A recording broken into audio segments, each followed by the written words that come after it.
Topic tissue ऐसी कोशिकाओं का समूह जिनकी उत्पत्ति, बनावट, कार्य समान होते हैं, उन्हें क्या कहते हैं? टिश्यू। ठीक, हिंदी में ऊतक, हिंदी में ऊतक। तो ये ऐसी कोशिकाओं का समूह होता है जिनकी ओरिजिन यानी कि उत्पत्ति, बनावट और कार्य समान होते हैं। ठीक है। अब टिश्यू जो है ऊतक, इसके अध्ययन को औतिकी कहते हैं या ऊतक विज्ञान, हिस्टोलॉजी। टिश्यू का अध्ययन हिस्टोलॉजी या औतिकी या ऊतक विज्ञान। जो टिश्यू शब्द है ये, इसका सर्वप्रथम प्रयोग बीचंट ने किया। ठीक है। और हिस्टोलॉजी शब्द का नामकरण मेयर ने किया। हिस्टोलॉजी शब्द का नामकरण मेयर ने किया। टिश्यू हमारे शरीर के सभी अंगों और हिस्सों का निर्माण करते हैं। वाहिका ऊतक यानी कि वेसल टिश्यू ग्रंथियों का निर्माण करते हैं। वाहिका ऊतक वेसल टिश्यू ग्रंथियों का निर्माण करते हैं। उसके बाद आते हैं जंतु ऊतक एनिमल टिश्यू। कोशिका की संरचना उसके कार्य के अनुसार बदलती रहती है। मोटे तौर पर यह 4 प्रकार के होते हैं। पूछ सकते हैं जंतु ऊतक कितने प्रकार के होते हैं? एनिमल टिश्यू 4 प्रकार के। एनिमल टिश्यू में क्या होता है? कार्य करने के अनुसार बदलती रहती है इनकी संरचना। ठीक, तो ये 4 प्रकार हैं। उनमें सबसे पहले एक है उपकला ऊतक। जंतु ऊतक के 4 प्रकार हैं: उपकला ऊतक, एपिलिथिकल टिश्यू, कनेक्टिव टिश्यू, संयोजी ऊतक, मस्कुलर टिश्यू, पेशी ऊतक, तंत्रिका ऊतक, नर्वस टिश्यू। अब इनके बारे में जानेंगे थोड़ी थोड़ी बात। जो एपिलिथिकल टिश्यू है ये क्या काम करता है? शरीर को ढकने या बाह्य रक्षा प्रदान करने का। ठीक है। तो एपिलिथिकल टिश्यू, उपकला ऊतक, शरीर को ढकने या बाह्य रक्षा प्रदान करने वाले टिश्यू। इसमें कई अंतर्गत कई सारे ऊतक होते हैं, जैसे सिंपल एपिलिथिकल, कोशिका का केवल एक ही समूह होता है, कोशिका का केवल एक सतह सिंपल एपिलिथिकल में। और सिंपल एपिलिथिकल के अंतर्गत होता है सिंपल इकोमैस एपिलिथिकल। ये क्या करते हैं? मुंह का आंतरिक स्तर, आहार नली। पूछ सकता है मुंह का आंतरिक स्तर और आहार नली क्या की बनी होती है? मुंह का आंतरिक स्तर, आहार नली सिंपल इकोमैस एपिलिथिकल की। फिर होता है कंपाउंड एपिलिथिकल टिश्यू। इसमें क्या होता है? कोशिका के कई स्तर होते हैं। कंपाउंड में कोशिका के कई स्तर होते हैं एपिलिथिकल टिश्यू में। और पूछा अगर केवल एक समूह कोशिका केवल, तो सिंपल एपिलिथिकल। अब जो ये कंपाउंड एपिलिथिकल टिश्यू है, इसके दो हैं इसके अंतर्गत। एक स्टेरिफाइड जिसे हम स्तरीय बोलते हैं, एक है ट्रांजिशनल जिसे परिवर्ती बोलते हैं, जिसे हम ट्रांजिशनल। तो स्टेरिफाइड है ये कई परत स्टेरिफाइड जो है ये कई परत मिलकर त्वचा बनाती है। त्वचा का सबसे भारी परत एपिडर्मिस होता है। ठीक, त्वचा का सबसे भारी परत एपिडर्मिस। जो ट्रांजिशनल है परिवर्ती टिश्यू, ये मूत्राशय और उत्सर्जन नलिकाओं में पाया जाता है। मूत्राशय और उत्सर्जन नलिकाओं में पाया जाता है ट्रांजिशनल टिश्यू। एक है ग्लैंडुलर एपिलिथिकल यानी कि ग्रंथिल उपकला, ग्लैंडुलर। ये क्या है? एपिलिथिकल टिश्यू का कुछ भाग अंदर की ओर मुड़ जाता है तथा एक बहुकोशिकी ग्रंथि का निर्माण करता है। उन्हें ग्लैंडुलर एपिलिथिकल कहते हैं। ग्रंथिल उपकला को विशिष्ट उपकला भी, स्पेशलाइज्ड टिश्यू भी कहते हैं। मतलब जो एपिलिथिकल टिश्यू है उसका कुछ भाग अंदर की ओर मुड़ गया और क्या का निर्माण कर दिया उन्हें? बहुकोशिकीय है ग्रंथि का। तो इसे क्या कहा हमने? ग्लैंडुलर एपिलिथिकल। और इसे कभी कभी हम ग्रंथिल उपकला को विशिष्ट उपकला यानी कि स्पेशलाइज्ड टिश्यू भी कहते हैं। संयोजी ऊतक कनेक्टिव टिश्यू जो कि दूसरा प्रकार है। पहला प्रकार हमने पढ़ा है उपकला ऊतक एपिलिथिकल टिश्यू, दूसरा है संयोजी ऊतक कनेक्टिव टिश्यू। शरीर के एक अंग को दूसरे अंग से जोड़ने का काम करेंगे टिश्यू। शरीर को ढांचा प्रदान करेंगे। आधात्री यानी कि मैट्रिक्स होते हैं। हो सकता है कि मैट्रिक्स किस टिश्यू में होते हैं तो कनेक्टिव टिश्यू में आधात्री मैट्रिक्स। संयोजन करना, अंगों का आच्छादित करना। प्राणियों में संयोजी ऊतक का मुख्य घटक प्रोटीन यानी कि कोलेजन होता है। ठीक। हिस्टामिन स्त्रावक कोशिका पाई जाती हैं संयोजी ऊतक में। हिस्टामिन स्त्रावक कोशिकाएं पाई जाती हैं संयोजी ऊतक में।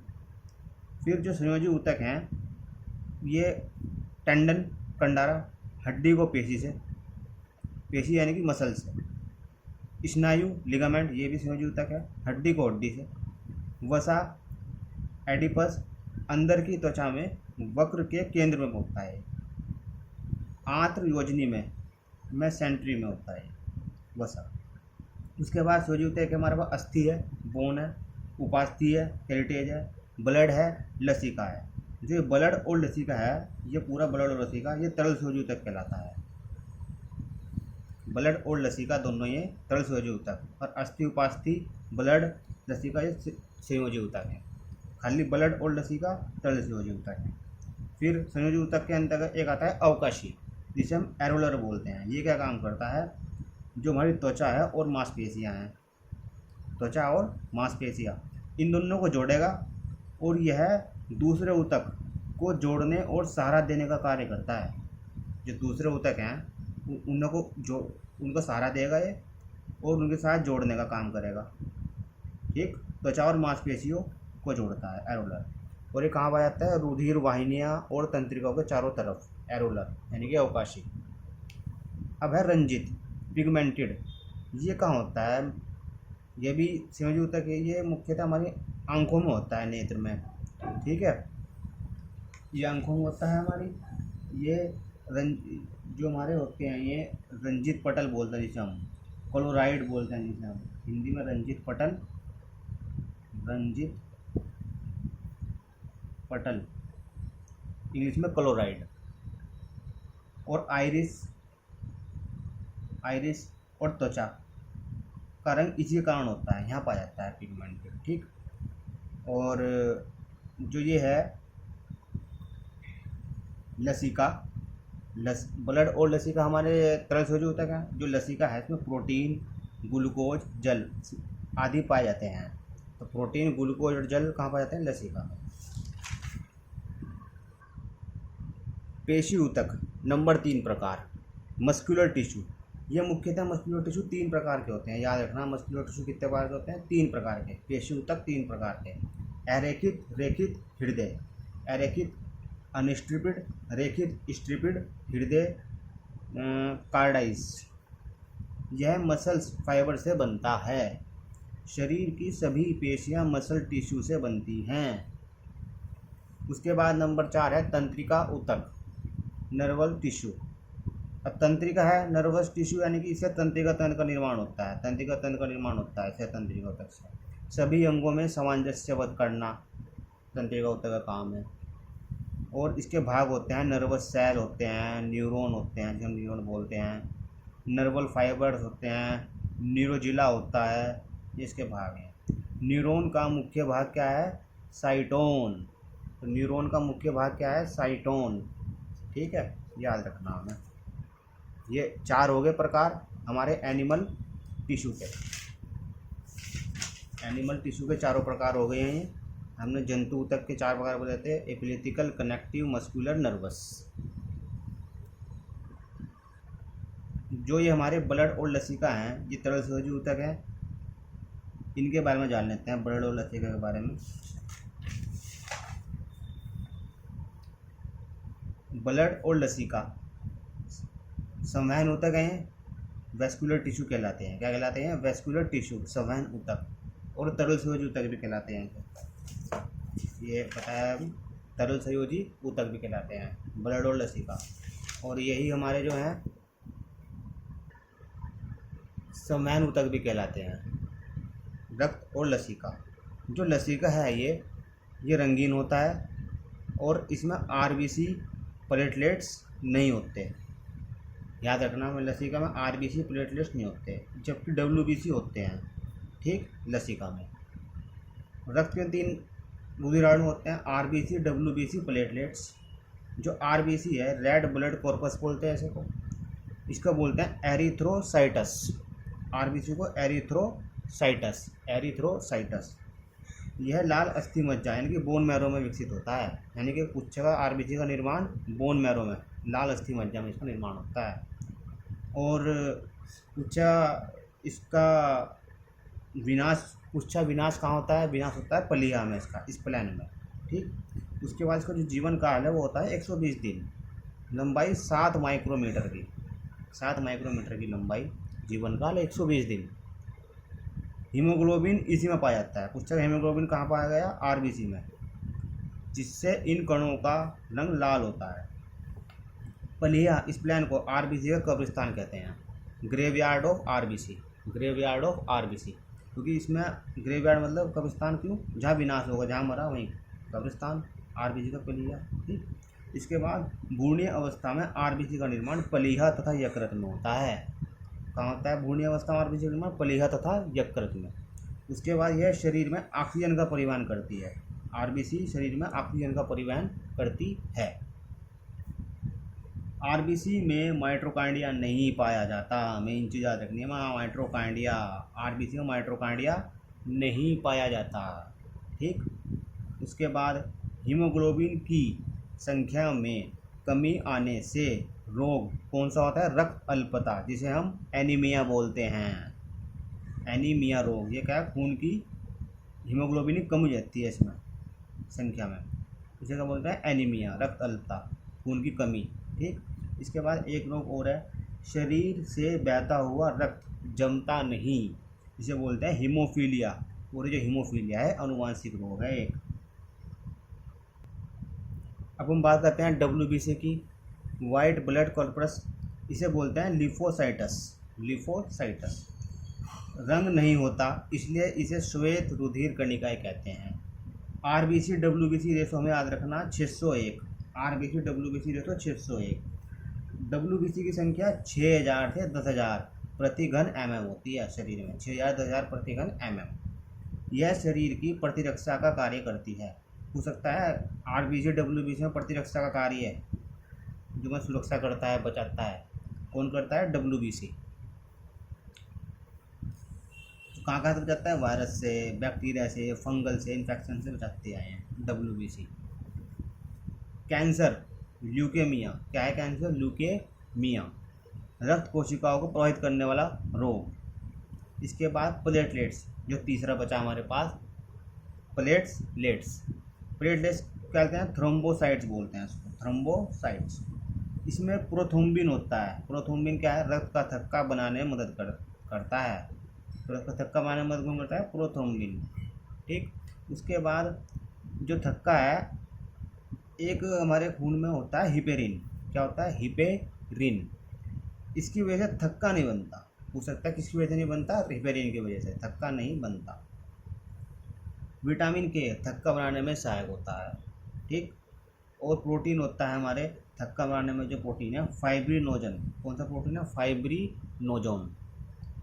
प्लेटलेट्स की संख्या कितनी होती है? 2.5 लाख से 3 लाख के बीच शरीर के अंदर।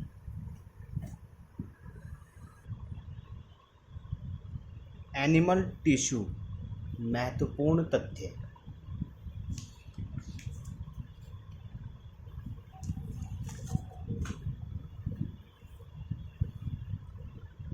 जो डब्ल्यूबीसी हैं, वाइट ब्लड कॉर्पस ल्यूकोसाइट्स बोलते हैं जिसे हम, इनकी जो संख्या होती है प्रति घन मिलीमीटर रुधिर में 8000 होती है, प्रति घन मिलीमीटर रुधिर में 8000 होती है इनकी संख्या, ल्यूकोसाइट्स की, डब्ल्यूबीसी की। ठीक है,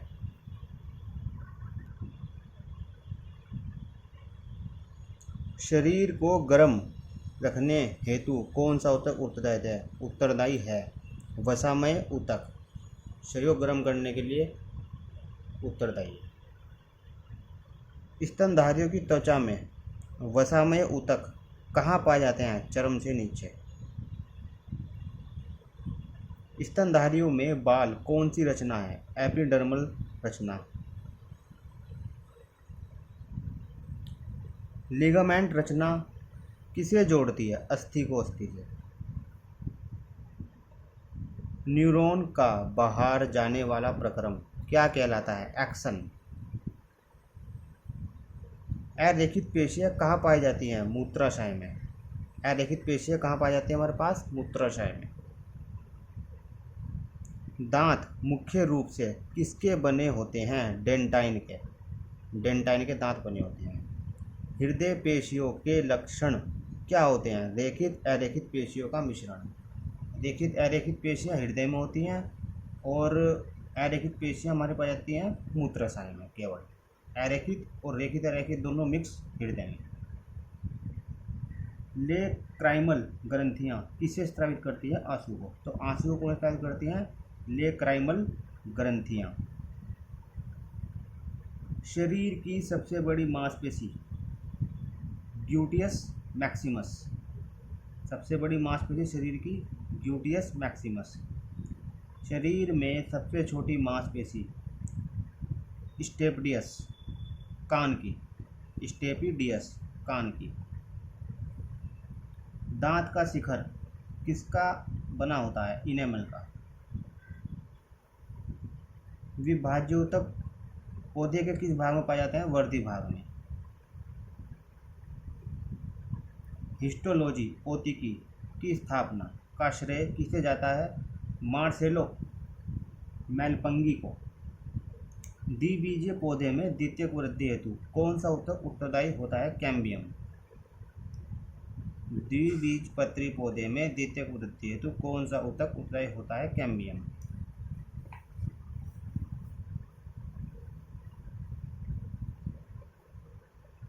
हैवर्सियन तंत्र कहाँ पाया जाता है? स्तनधारियों की अस्थियों में। हैवर्सियन तंत्र कहाँ पाया जाता है? स्तनधारियों की अस्थियों में। गैंडे के शरंग किसके बने होते हैं? कैरोटीन के। कोशिका या ऊतकों की कृत्रिम माध्यम में वृद्धि को क्या कहा जाता है? Tissue culture. तो कोशिका या ऊतक है, इनकी जो कृत्रिम माध्यम में वृद्धि होगी, जो टिश्यू कल्चर कहा जाएगा। उसके बाद है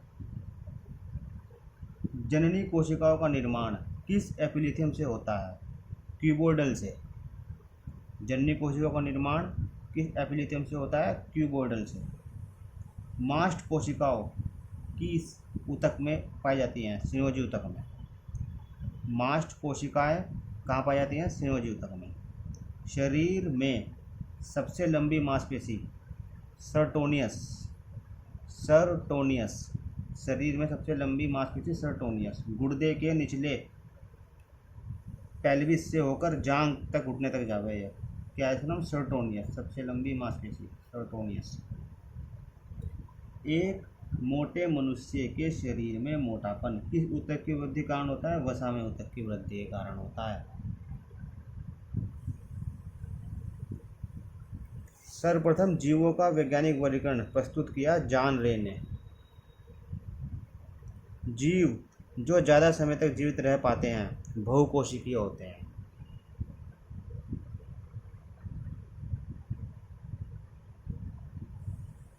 संघ का डेटा की स्थापना की बेल्फोर ने। पोन्ड सिल्क कहा जाता है स्पाइरो गायरा को। पोन्ड सिल्क कहा जाता है। सबसे बड़ा सर्प तो अजगर है ही, पाइथन।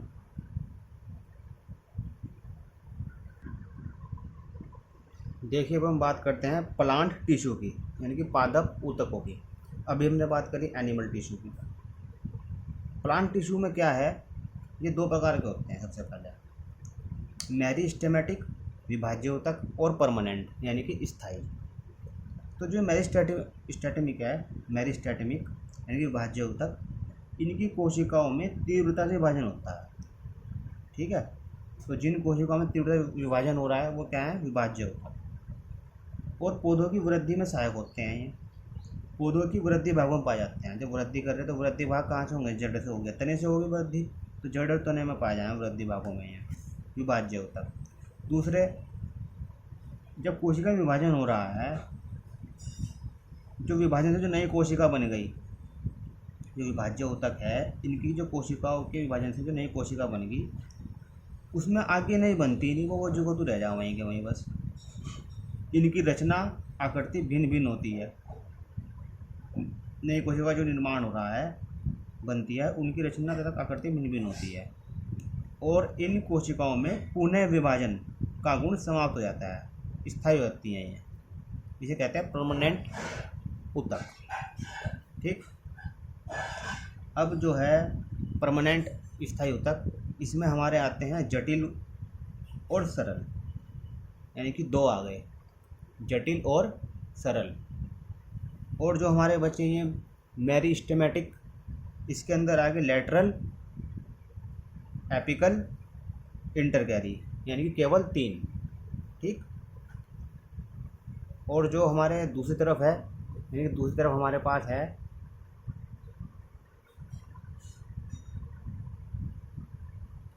परमानेंट, इसमें हमारे पास आ गए 2 प्रकार, एक कॉम्प्लेक्स, दूसरा सरल।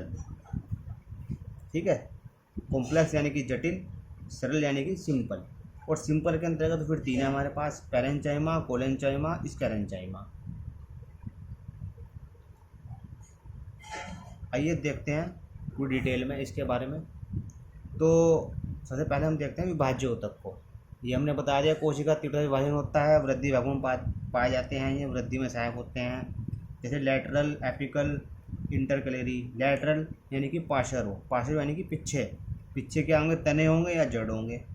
तो ये तने या जड़ का घेरे में, छल्लों में मोटाई में वृद्धि करती हैं।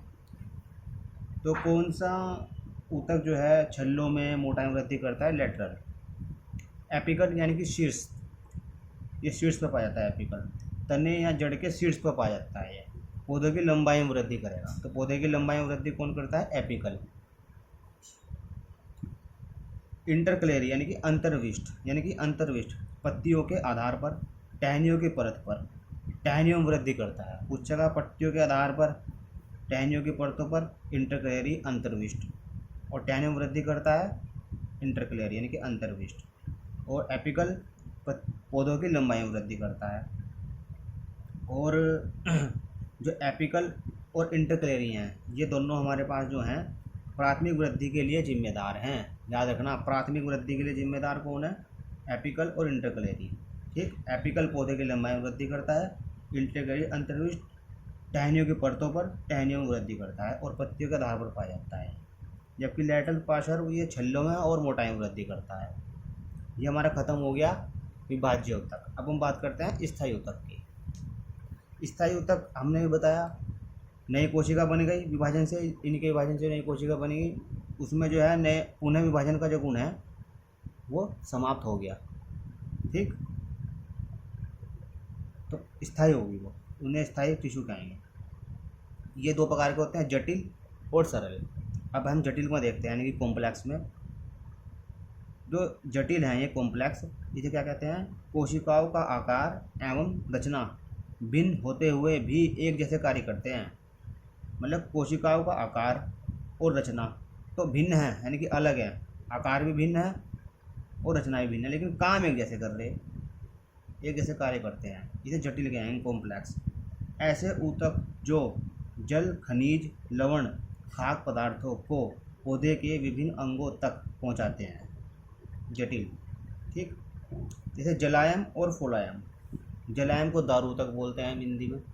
जो जलायम है जल तथा लवणों को जड़ों से पत्तियों तक पहुंचाता है। फ्लोएम पत्तियों में जो बने खाद्य पदार्थ है वो तो पौधों के अन्य भागों तक पहुंचाता है। ठीक, और अब हम देखते हैं जो जटिल है हमारा कॉम्प्लेक्स, इसे संवहन ऊतक भी बोलते हैं। जटिल को क्या बोलते हैं? संवहन ऊतक। और संवहन ऊतक जो है द्वितीयक वृद्धि के लिए जिम्मेदार हैं।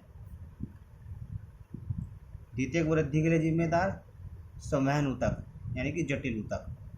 अगर प्राथमिक वृद्धि के लिए पूछा, एपिकल और इंटरकलेरी, और द्वितीय वृद्धि के लिए जटिल, संवहन ऊतक। इसके बाद जो दूसरा प्रकार है हमारा सरल यानी कि सिंपल।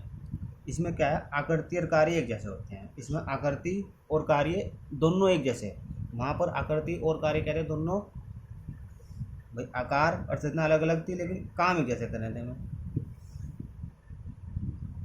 अब सरल है जो है सिंपल, इसे 3 भागों में बांटा गया, पैरेंचाइमा, कोलेंचाइमा, स्कैरेंचाइमा। जो पैरेंचाइमा है ये अंतर कोशिकीय स्थान बड़ा होता है, इंटरकुलर, अंतर कोशिकीय स्थान जो है इंटरकुलर वो बड़ा होता है पैरेंचाइमा में। अविशिष्ट कोशिकाएं होती हैं, अविशिष्ट कोशिकाएं होती हैं किसमें? पैरेंचाइमा में। क्लोरोफिल कहाँ पाया जाता है? पैरेंचाइमा में। याद रखना, क्लोरोफिल कहाँ पाया जाता है हमारे पास? क्लोरोफिल पैरेंचाइमा में पाया जाता है। कोलेंचाइमा पौधे का लचीलापन, लचीलापन देते हैं कोलेंचाइमा, याद लचीलापन कोलेंचाइमा। जीवित कोशिकाएं कोनों पर मोटी होती हैं, पूछ सकता है कि जीवित कोशिकाओं के लिए कौन सा है? कोलेंचाइमा। याद रखना मैं कोलेंचाइमा, जीवित कोशिकाओं के लिए कोलेंचाइमा, और कोनों पर मोटी होती है कोलेंचाइमा की वजह से। स्कैरेंचाइमा, इसे दृढ़ ऊतक भी बोलते हैं। स्कैरेंचाइमा मतलब इसमें लिग्निन पाया जाता है। क्या पाया जाता है? लिग्निन पाया जाता है इसमें। बाह्य परत के रूप में रक्षा करता है स्कैरेंचाइमा, यह नारियल की खोल स्कैरेंचाइमा। ठीक, कोशिकाएं मृत होती हैं स्कैरेंचाइमा की।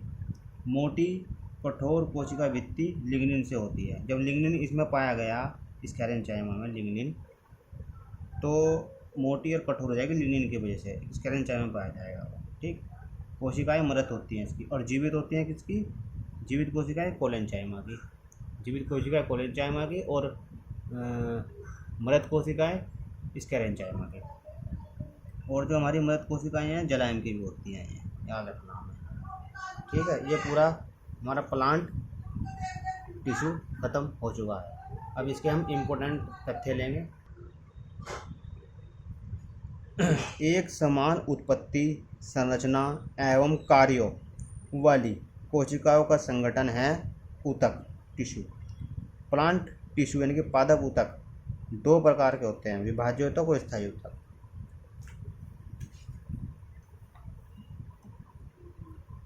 वृद्धि कोशिकाओं के समूह से निर्मित होता है विभाज्य ऊतक।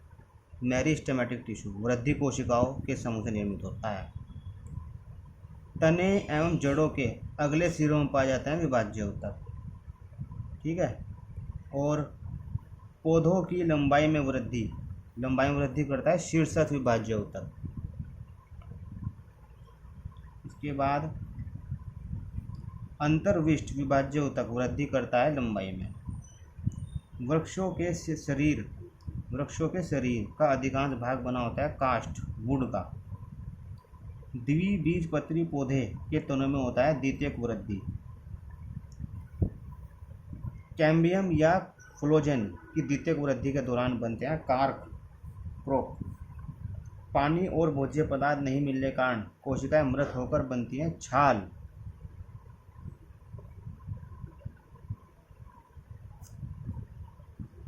सिलिकोना के छाल से कुनैन प्राप्त होता है। सिलिकोना के छाल से प्राप्त होता है दालचीनी। पटसन फ्लोएम का उदाहरण। पर स्थूल कोण ऊतक क्लोरोफिल की उपस्थिति में भोजन बनाता है प्रकाश संश्लेषण के द्वारा। स्थूल कोण ऊतक प्रदान करता है पौधों को आधार। संवहनीय ऊतकों के परिणाम में वृद्धि के कारण मोटाई में वृद्धि होती है तनों के घेरों में। और ये संवहनीय ऊतक के परिणाम वृद्धि के कारण मोटाई में वृद्धि होती है तनों के घेरों में, इसे कौन सी वृद्धि कहते हैं? द्वितीयक वृद्धि, यानी कि मोटाई में वृद्धि होती है।